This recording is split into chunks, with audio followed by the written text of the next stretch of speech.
सवाल यह है, किसी धनात्मक संख्या और उसके व्युत्क्रम का योग उस संख्या और उसके व्युत्क्रम के अंतर का 3 गुना है।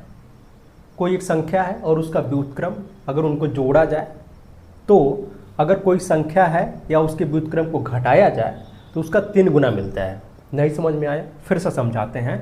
मान लेते हैं कि कोई एक संख्या a है, अगर हम उसके साथ इस संख्या के साथ इसका व्युत्क्रम जोड़ देते हैं तो कहा जा रहा है कि इनके साथ उस संख्या के साथ उसके व्युत्क्रम का योग यानी योग उस संख्या और उसके व्युत्क्रम के अंतर का 3 गुना है। मतलब वो संख्या लिखी जाए, फिर इसके व्युत्क्रम को उसमें से घटाया जाए यानी अंतर निकाला जाए, इस अंतर का कितना गुना है? 3 गुना है।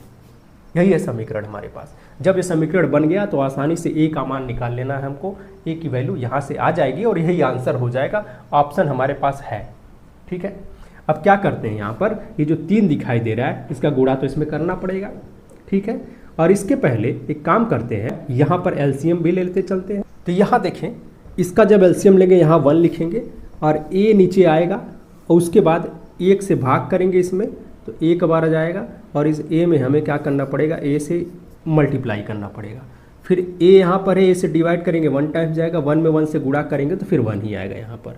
इधर देखते हैं, इधर भी हम क्या करते हैं, पहले ही क्यों ना पहले ही यहाँ पर हम एलसीएम ले करके इसको ओके कर देते हैं। a स्क्वायर होगा यहाँ पर और माइनस में 1 होगा। ठीक है, a स्क्वायर और माइनस में a होगा, 1 होगा। ठीक है, अब नीचे a कैंसिल आउट हो जाएगा, थोड़ा छोटा हो गया, अब लीनियर फॉर्म में हो गया, एक रैखिक रूप में हो गया। अब देखें a स्क्वायर प्लस 1 यहाँ लेफ्ट में है, बाएं साइड में 3 से गुणा करते हुए इसको लिखते हैं, क्योंकि 3 का गुणा a स्क्वायर में भी होगा, 3 का गुणा इस 1 में भी होगा।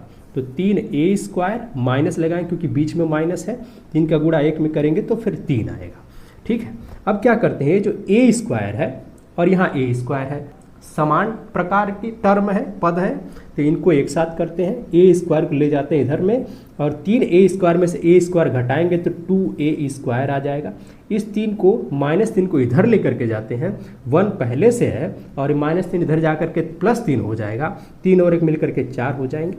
2 से हम यहीं काट देते हैं 2 और फिर इसको पूरा जो a स्क्वायर है बराबर में 2 आ गया।